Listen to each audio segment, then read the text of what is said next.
as long as human beings had been lending things to other human beings, there's always been the question of how likely is that person that I'm lending that thing to going to give it back. So there's always been this question of credit worthiness. Is this person a good credit risk? If I lend them money, how likely are they going to be to pay me back? Now, people have always found ways to come up with a solution here. How much money do they have? What kind of an income do they have? But in 1956, two gentlemen said, hey, I think we can apply the ideas of mathematics, of the ideas of statistics, to actually become a little bit more scientific about how creditworthy someone is. And so these two gentlemen started what is known as the Fair Isaac Corporation. Fair Isaac Corporation. And when I first heard the name, I assumed it was started by a particularly fair Isaac, or at least an Isaac who thought that he was fair, so much so that he named it Fair Isaac. But it's actually named after the two founders, Bill Fair and Earl Isaac. So it's actually, the first one was Fair, Isaac and Corporation, then changed to Fair Isaac Corporation, and now it's often known as FICO. Often known as FICO.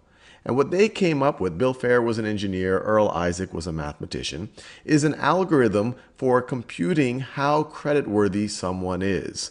So they came up with an algorithm, and the algorithm has changed since 1956, because clearly technology has changed and our understanding of statistics and even the world itself that we're trying to understand has changed.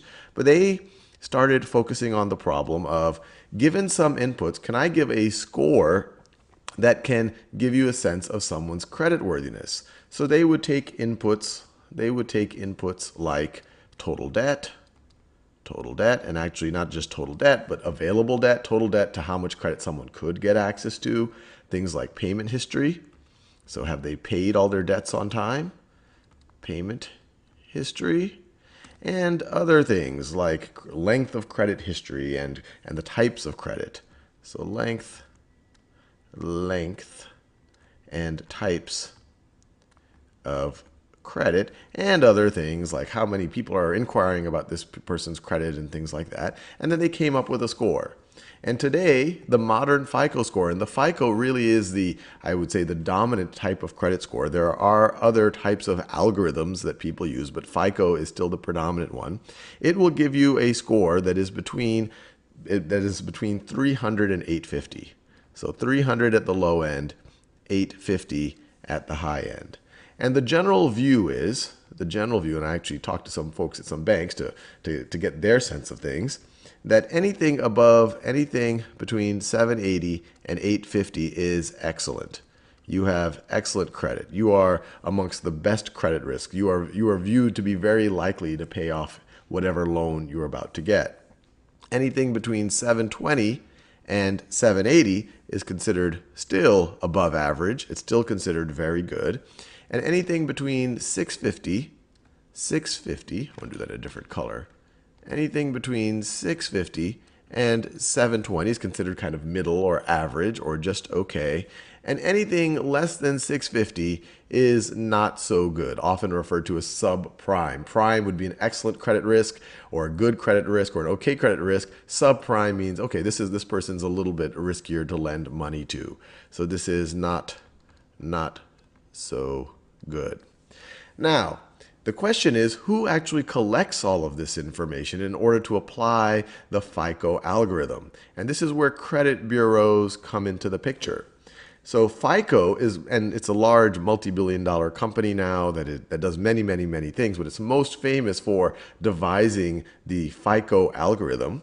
But the way that the credit scores tend to be calculated is by the credit bureaus. So the credit bureaus are the folks that will actually collect the data, your total debt, payment history, and other things, apply the FICO algorithm, and then give you your actual credit score. And the three major credit bureaus are TransUnion, Experian, and Equifax. So if you were about to lend someone money, you could go to one of these credit bureaus and you could do an inquiry into their credit score. And actually you yourself as an individual can go and inquire about your credit score with each of these bureaus. And they offer different types of algorithms, but the FICO one is the most used one. So you could get a FICO score from each of these credit unions. And the score might be a little bit different because they all might have slightly different data here. But the way that it would generally work is if you were to go to your bank and ask for a mortgage, or go to a credit card company and ask for a credit card, or get a car loan, that entity, so let's say that this is the bank right over here that might be interested in lending you money, they are going to go to one of these credit bureaus. They're going to go to one of these credit bureaus and say, hey, give me this person's credit score. And so that credit bureau is going to look at all the data that it has on that person, put it into the FICO algorithm, if the bank wants the FICO credit score, and give a score right over here. And if you have excellent credit, then you might get a low interest rate, or you might definitely get the loan. If you have a good credit score, you'll get the loan, but it'll be a slightly higher interest rate. But if you have really bad credit, you're probably not going to get the loan at all. Now, the last question you're probably asking is, well, how do these credit bureaus get the information? How do they know how much total debt I have, and my payment history, and the lengths and types of credit that I have, and the number of inquiries that come in? Well, in exchange for lenders being allowed to make these inquiries and pay the credit bureaus to get the information, they also agree to share this information. So later on, or let's say this bank does give you the loan, they will tell the credit bureaus. They agree to tell the credit bureaus that they gave you that loan. And they will also tell the credit bureau about your payment history. If you pay them all on time, the credit bureaus will know about that, and they'll be able to input into your FICO score. But if you don't pay it on time, they will also know about that, and that will affect your FICO score.